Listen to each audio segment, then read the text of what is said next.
त्वमेव माता च पिता त्वमेव, त्वमेव बन्धुश्च सखा त्वमेव,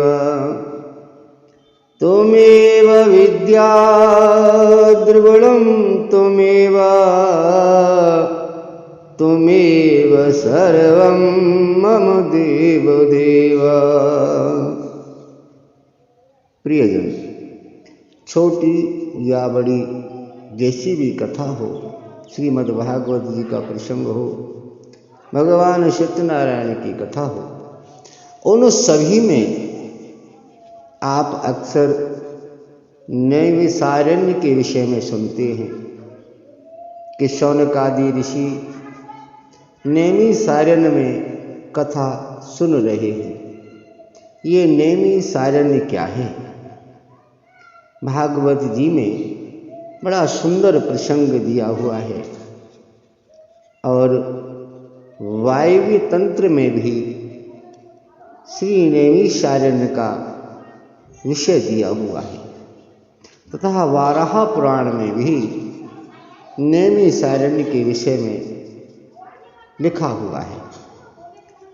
तो भागवत जी में किस प्रकार से कहा है? नैमिषेषूतमासीनं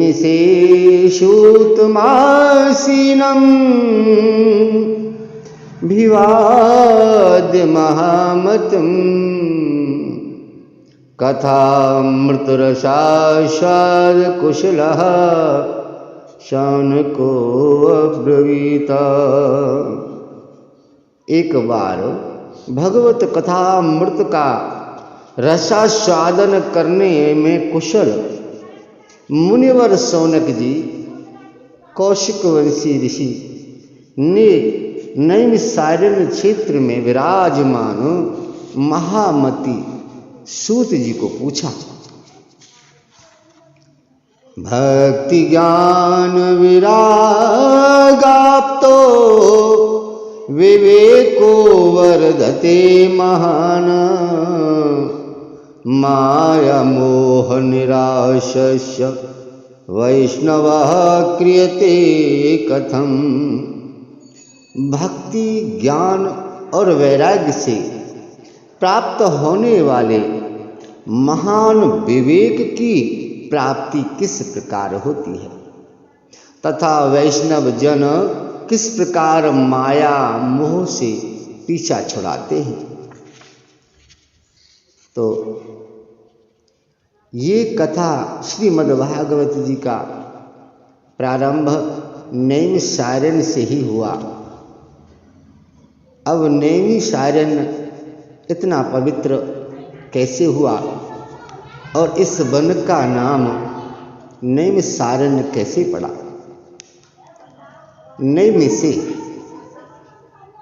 एक पलक झपकने का समय होता है या 3 लब को एक निमेष कहते हैं या फिर क्षण के तीसरे भाग को निमेष कहते हैं।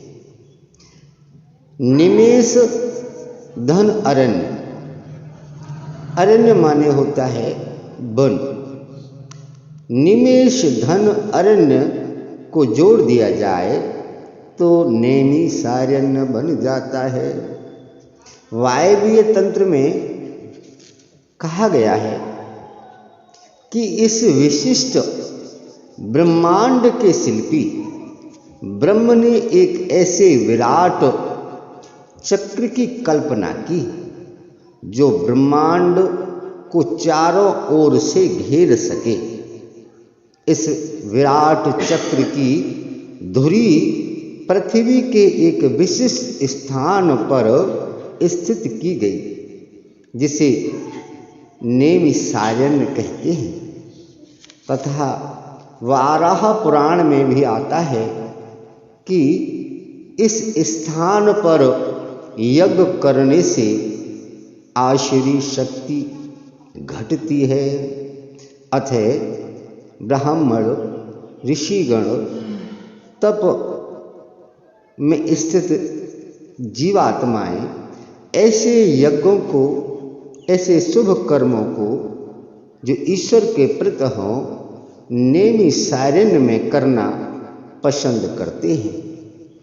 जय श्री कृष्ण, जय श्री कृष्ण।